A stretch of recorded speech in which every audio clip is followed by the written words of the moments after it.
Hi hello விட்ஸ் நம்ம இன்னைக்கு இந்த வீடியோவில் எந்த விஷயத்தை பற்றி பேச போகிறோம், யாரை பற்றி பேச போகிறோம் அப்படின்னு சொல்லி கேட்டோம் அப்படின்னா, இந்தியாவுடைய துணை குடியரசுத் தலைவராக இருந்த ஜெகதீப் தன்கர் இருக்கார் இல்லையா, அவர் திடுதிப்புன்னு பார்த்தோம் அப்படின்னா அவருடைய பதவியை ராஜினாமா பண்ணியிருக்கிறது இந்திய அரசியலில் பரபரப்பை ஏற்படுத்தியிருக்கு அப்படின்னு சொல்லலாம். ஸோ ஒரு பக்கத்தில் வந்துட்டு பார்த்தோம் அப்படின்னா என்னுடைய உடல்நிலை அப்படின்றது சரியில்லை, அதனால தான் நான் வந்துட்டு இந்த பதவியை பார்த்தோம் அப்படின்னா இந்திய அரசியலமைப்பு சட்டம் 67 பிரிவு ஏயின் படி உடனடியாக ராஜினாமா பண்ணுறேன் அப்படின்னு சொல்லிட்டு ஜெகதீப் தன்கர் சொல்லியிருந்தாலும் கூட, இன்னொரு பக்கத்தில் வந்துட்டு பார்த்தோம் அப்படின்னா எதிர்கட்சிகள் வந்து பலருமே வந்துட்டு அது எப்படிங்க மழைக்கால கூட்டத்தொடர் இருக்கு இல்லையா, அதோடைய முதல் நாள் அப்படின்றத வந்துட்டு அவ்வளவு ஆக்டிவா வந்துட்டு நடத்தி முடிச்சிருந்தாப்புல, காலையில சாயந்தரம் 4:30 மணி வரைக்கும் அந்த கூட்டத்தொடர் அப்படின்றத நடத்தினவருக்கு திடுதிப்புன்னு எப்படி சாயந்தரத்துல இந்த உடல்நிலை அப்படின்றது சரியில்லாம போச்சு.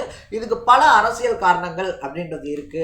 அது மட்டும் இல்லாம பார்த்தோம் அப்படின்னா 1:30 மணிக்கு நடந்த முதல் அலுவல் கூட்டம் இருக்கு இல்லையா, அதுல கலந்துகிட்ட ஜே.பி. நட்டாவா இருந்தாலும் சரி, பல முக்கியமான அமைச்சர்களா இருந்தாலும் சரி, 4:30 மணிக்கு நடந்த கூட்டத்தொடர்ல கலந்துக்கல. ஸோ இந்த 1 to 4:30 இருக்கு இல்லையா, மதியம் 1 மணிலேருந்து 4:30 மணிக்குள்ள ஏதோ ஒரு பெரிய விஷயம் அப்படின்றது நடந்திருக்கு. அதனால தான் பார்த்தோம் அப்படின்னா மனசு வெறுத்து போய் ஜெகதீப் தன்கர் தன்னுடைய பதவியை ராஜினாமா பண்ணிட்டாரு அப்படின்னு சொல்றாங்க. ஸோ என்ன நடந்துச்சு அந்த 1 to 4:30க்குள்ள, அதை தாண்டி யார் இந்த ஜெகதீப் தன்கர், அடுத்த துணை குடியரசுத் தலைவரா யார் வரப்போறாங்க அப்படின்ற மாதிரி பல விஷயங்களை தான் நம்ம இன்னைக்கு இந்த வீடியோல பேச போறோம். அதுக்கு முன்னாடி நம்ம சேனலுக்கு நீங்க புதுசா வந்திருந்தீங்க அப்படின்னா இதே மாதிரி அப்பப்ப அப்டேட்டா போயிட்டு இருக்கக்கூடிய விஷயங்கள் இருக்கு இல்லையா, அது கரண்ட் அஃபேர்ஸா இருந்தாலும் சரி, பாலிடிக்ஸா இருந்தாலும் சரி, ஸ்போர்ட்ஸா இருந்தாலும் சரி, அப்பப்ப அப்டேட்டா போயிட்டு இருக்கக்கூடிய விஷயங்களை நீங்க தொடர்ந்து தெரிஞ்சுக்கணும் அப்படின்னு ஆசைப்பட்டீங்கன்னா மறக்காம சேனலை ஃபாலோ பண்ணி சப்ஸ்கிரைப் பண்ணிக்கங்க. ஸோ ஃபர்ஸ்ட் ஆஃப் ஆல் வந்துட்டு பார்த்தோம் அப்படின்னா நம்ம யார் இந்த ஜெகதீப் தன்கர் அப்படின்னு சொல்லிட்டு பார்த்துடலாம். 1989 தான் அவருடைய அரசியல் வாழ்க்கை அப்படின்றதெல்லாம் ஆரம்பிக்குது. அதுக்கு முன்னாடியே அவர் பிறந்தது, வளர்ந்தது, படித்தது இதெல்லாம் வந்துட்டு ராஜஸ்தான் தான். பட் 1989 தான் பார்த்தோம் அப்படின்னா ஜனதா தளம் இருக்கு இல்லையா, ஜனதா தளம் கட்சியில் சேர்ந்து அதுக்கப்புறமா 1989 தான் லோக்சபா உறுப்பினராக ஆகிறாரு அப்படின்னே சொல்லலாம். ஸோ அதை தொடர்ந்து வந்துட்டு பார்த்தோம் அப்படின்னா 2008 பாஜகவுக்கு வராரு. ஸோ 2008 அவர் பாஜகவுக்கு வந்து அவர் வந்துட்டு ஒரு அட்வொகேட் அப்படின்னே சொல்லலாம். 2019 எக்ஸாக்டாக அவர் வந்து ஒரு 10 வருஷம் நிறைவடைஞ்சதுக்கு அப்புறமா பார்த்தோம் அப்படின்னா பாஜக அவரை மேற்கு வங்க ஆளுநரா போடுறாங்க அப்படின்னே சொல்லலாம். ஸோ பாஜகவுக்கு வந்துட்டு பார்த்தோம் அப்படின்னா அவங்க எங்கெல்லாம் ஆட்சியில் இல்லையோ அங்கே ஏதாவது ஒரு இடைஞ்சல் பண்ணணும் அப்படின்றதுக்காக இந்த ஆளுநர்கள் இருக்காங்க இல்லையா, அவங்கள வச்சிருப்பாங்க அப்படின்னு சொல்லிட்டு இந்த தன்கர்னுடைய அந்த ஆளுநர் பதவிக்கு அப்புறமா தான் ரொம்ப பெரிய அளவில் பேசப்பட்டுச்சு அப்படின்னு சொல்லணும். ஏன்னா மேற்கு வங்கத்தினுடைய முதலமைச்சராக இருந்த மம்தா பானர்ஜி இருக்காங்க இல்லையா, அவங்களோட கடுமையான மோதல் போக்கு அப்படின்றத கடைபிடிச்சாரு அப்படின்னு சொல்லலாம். ஸோ தமிழ்நாட்டில் வந்துட்டு ஆர்.என். ரவி அவர்களுக்கும் மு.க. ஸ்டாலின் அவர்களுக்கும் இருக்கிற மாதிரி 10 மடங்கு சண்டை அப்படின்றதெல்லாம் மேற்கு வங்கத்தில் வந்துச்சு அப்படின்னு தான் சொல்லணும். ஸோ அப்படி 2019 ஆளுநராக, அதாவது பாஜக கொடுத்த அஜெண்டா இருக்கு இல்லையா, அதை கரெக்டாக வந்துட்டு பார்த்தோம் அப்படின்னா அவர் ஒர்க் பண்ணதுனால இம்ப்ரெஸ் ஆன பாஜக அவருக்கு துணை குடியரசுத் தலைவர் பதவி அப்படின்றத கொடுக்குறாங்க.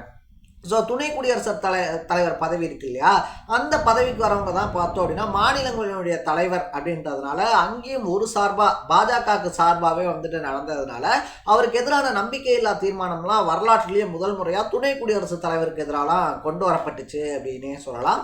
ஸோ அந்த அளவுக்கு வந்துட்டு பார்த்தோம் அப்படின்னா ஒரு சார்பாக பாஜகவுக்கு ஆதரவாக நடந்துக்கக்கூடிய ஒரு பர்சன் அப்படின்னு சொல்லிட்டு எதிர்கட்சிகள் குற்றச்சாட்டு வச்ச காலம்லாம் இருக்குது. ஸோ அப்படிப்பட்ட ஒருத்தரையே வந்துட்டு பாஜகவினுடைய மூத்த தலைவர்களை புறக்கணிச்சு இன்னைக்கு வந்துட்டு ரிசைன் பண்ணக்கூடிய சிச்சுவேஷனுக்கு தள்ளினாங்க அப்படின்றதும் யாருக்குமே புரியாத ஒரு புதிரா இருக்கு அப்படின்னே சொல்லலாம். இதுக்கு 2 முக்கியமான காரணங்கள் அப்படின்றது சொல்லப்படுது அப்படின்னு தான் சொல்லணும். ஸோ ஒன்று வந்துட்டு பார்த்தோம் அப்படின்னா ஜெகதீப் தன்கர் இருக்கார் இல்லையா, தொடர்ந்து வந்துட்டு பார்த்தோம் அப்படின்னா சர்ச்சையான கருத்துக்கள் வந்துட்டு தெரிவிக்கிறதா இருந்தாலும் சரி, இல்லை நீதிமன்றங்களுக்கு எதிராக வந்துட்டு தன்னுடைய ஸ்டாண்டை தெரிவிக்கிறேன் அப்படின்னு சொல்லிட்டு அவர் பேசக்கூடியதா இருந்தாலும் சரி, சர்ச்சைகள்ல சிக்கிட்டே இருந்துச்சு அப்படின்னு தான் சொல்லணும். ஸோ 2வது தான் ரொம்ப முக்கியமான காரணம் அப்படின்னே சொல்லலாம். முன்னாள் டெல்லி உயர்நீதிமன்ற நீதிபதியா இருக்கக்கூடிய யஷ்வந்த் சர்மா இருக்கார் இல்லையா, அவருக்கு எதிராக வந்துட்டு பார்த்தோம் அப்படின்னா எதிர்கட்சிகள் கொடுத்த அந்த கண்டனம் இருக்கு இல்லையா, கண்டனமா இருந்தாலும் சரி, அவருக்கு எதிராக வந்துட்டு அவங்க பண்ண தாக்கலையா இருந்தாலும் சரி, அவங்க பண்ண அந்த மனு தாக்கல் அப்படின்றத இவர் அக்செப்ட் பண்ணிட்டாரு அப்படின்றதுதான் ரொம்ப பெரிய பிரச்சனையா வெடிச்சிருக்கு அப்படின்னு சொல்லப்படுது.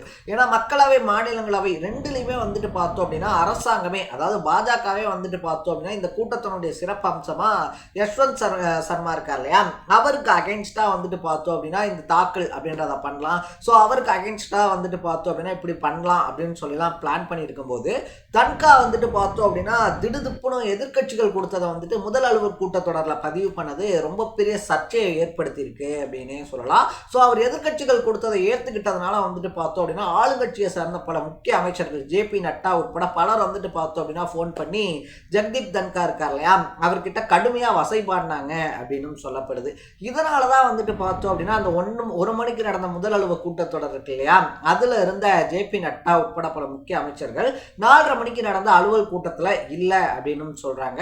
ஸோ 4:30 மணிக்கு அந்த கூட்டம் தொடங்கினதுக்கு அப்புறமா பார்த்தோம் அப்படின்னா ஜேபி நட்டா முக்கிய அமைச்சர்கள்லாம் வருவாங்க அப்படின்னு சொல்லி எல்லாரும் வெயிட் பண்ணாலும் கடைசி வரைக்கும் அவங்க வரல அப்படின்னு சொல்லப்படுது.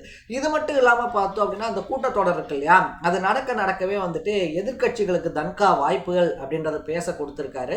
இதனால கடுப்பான ஜேபி நட்டா பார்த்தோம் அப்படின்னா அந்த கூட்டத்தொடர்லேயே வச்சு அத்தனை பேர் முன்னாடியுமே வந்துட்டு எதிர்க்கட்சிகளுடைய கருத்து அப்படின்றத நீங்க பதிவு பண்ணக்கூடாது, நான் என்ன சொல்றேனோ நான் என்ன பேசுறேனோ அதை மட்டும்தான் நீங்க பதிவு பண்ணணும் அப்படின்னு சொல்லிட்டு சொன்னதுனால அப்பயே எதிர்க்கட்சிகள்லாம் கடும் அமளியிலையும் ஈடுபட்டிருக்காங்க அப்படின்னு சொல்லலாம். அது மட்டும் இல்லாமல் இந்த துணை குடியரசுத் தலைவர் இருக்கார் இல்லையா அவரை மதிக்காத ஒரு ஆக்ட் மாதிரி இருக்கு அப்படின்னு சொல்லிட்டு அங்கேயே கண்டனத்தை தெரிவிச்சிருக்காங்க. ஸோ இப்படி உட்கட்சிக்குள்ளேயே வந்துட்டு பார்த்தோம் அப்படின்னா அவருக்கு ஒரு எப்படி சொல்றது ஒத்துழைப்பு அப்படின்னு சொல்லுவாங்க இல்லையா முழு ஒத்துழைப்பு அப்படின்றது இல்லாததுனால இந்த பதவியில் இருந்தா என்ன இல்லைனா என்ன அப்படின்னு சொல்லி வெறுத்து போய் தான் ஜெகதீப் தன்கா இந்த வேலையை தூக்கி போட்டாரு அப்படின்னு சொல்லப்படுது. ஸோ ஆளுங்கட்சியான பாஜக சார்பில் பார்த்தோம் அப்படின்னா அப்படிலாம் ஒன்றும் கிடையாது, அவருக்கு உடல் நலத்துல தான் பிரச்சனை அப்படின்னு சொல்லி பூசி சமாளிச்சாலும் எதிர்க்கட்சிகள் இப்படி பல குற்றச்சாட்டுகள் அப்படின்றத முன்வைக்கிறாங்க இருக்கலாம். சோ இன்னொரு பக்கத்துல அண்ணன் எப்படா காலி பண்ணுவான் அப்படின்ற மாதிரி பார்த்துக்கிட்டு இருந்த பலருமே வந்துட்டு அந்த அரியணையை நோக்கி அவங்களுடைய ஸ்கெட்சை போட ஆரம்பிச்சிட்டாங்க அப்படின்னு தான் சொல்றோம்.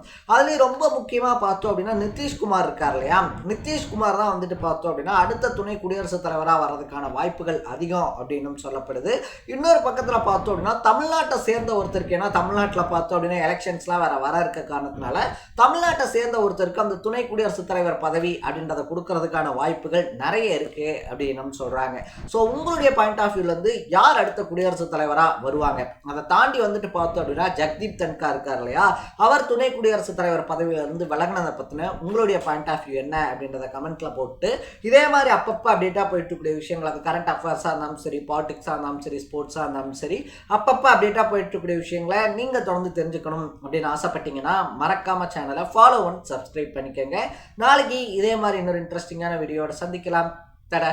Bye bye.